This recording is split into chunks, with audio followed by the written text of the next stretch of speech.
ጤና ይስጥልኝ ተመልካቾቼ ዛሬ ይዤላችሁ የቀረብኩት ምርጥ ምስር በስጋ ወጥ ነው እንደምትወዱት እርግጠኛ ነኝ አሁን ወደ አሰራሩ እንሄዳለን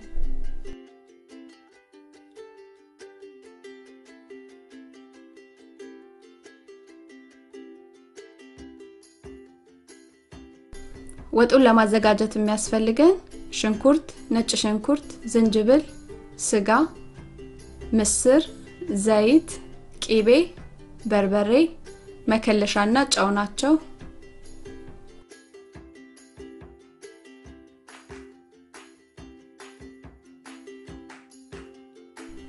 በጋለ ድስት ላይ ሽንኩርቱን አደርግና ውሃውን መጥቶ እስኪጨርስ ድረስ አበስለዋለሁ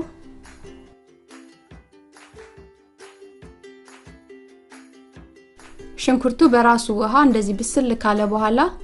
ያዘጋጀነውን ነጭ ሽንኩርትና ዝንጅብሉን እናስገባና አብረን እናቁላለዋለን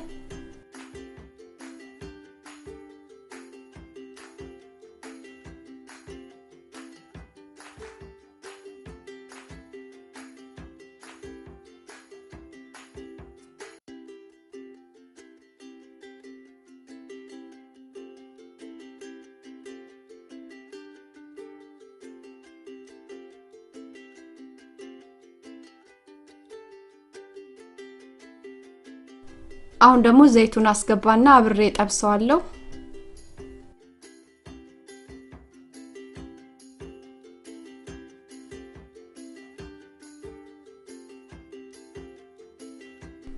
ሽንኩርቱን ከዘይቱ ጋር በደንብ ካቁላላን በኋላ ስጋውን እናስገባና አብረን እናበስለዋለን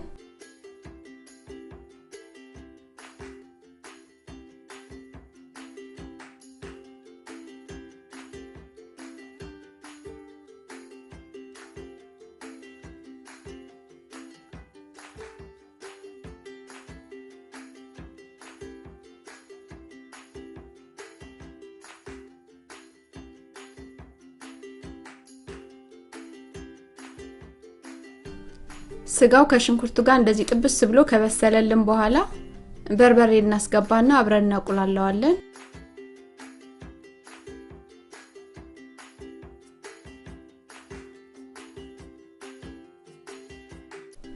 በርበሬውን ካስገባን በኋላ ምንም ውሃ ሳንጨምር ከስጋው ጋር ሽት ያደረግን ማቁላላት አለብን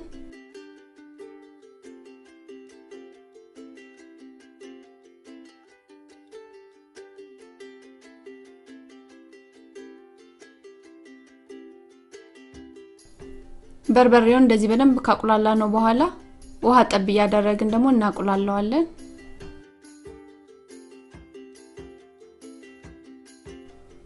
አሁን ደግሞ ጨውና መከለሻ አስገባና አብሬ ያቁላላቸዋለሁ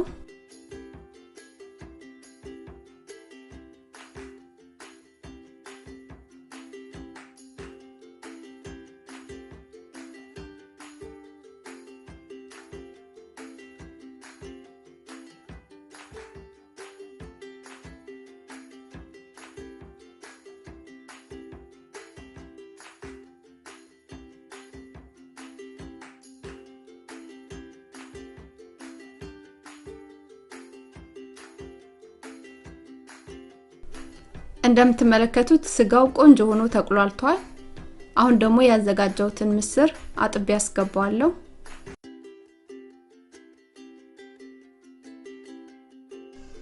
ምስሩንም ካስገባን በኋላ ውሃ ከማረጋችን በፊት ከስጋው ቁሌት ጋር አብረን እናቁላለዋለን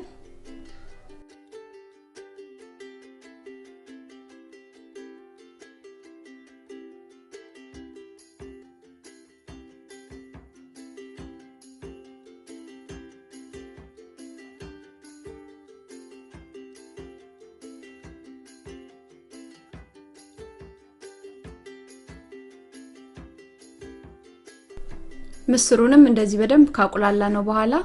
ውሃን ከልስና እናበስለዋለን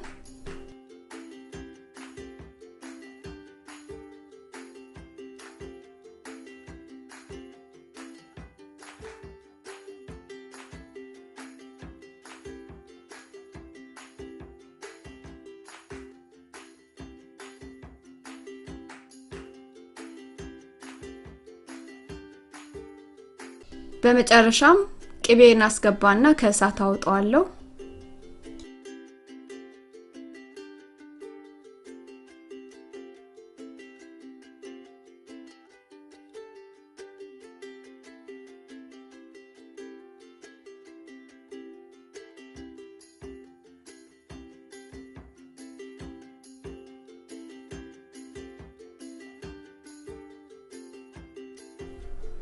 ይሄን ይመስላል ምርጥ ምስር በስጋ ወጥ። እንደወደዳችሁት እርግጠኛ ነኝ። አስተያየት ጥያቄ ካላችሁ ቀበላለሁ። አመሰግናለሁ። ደህና ሁኑ።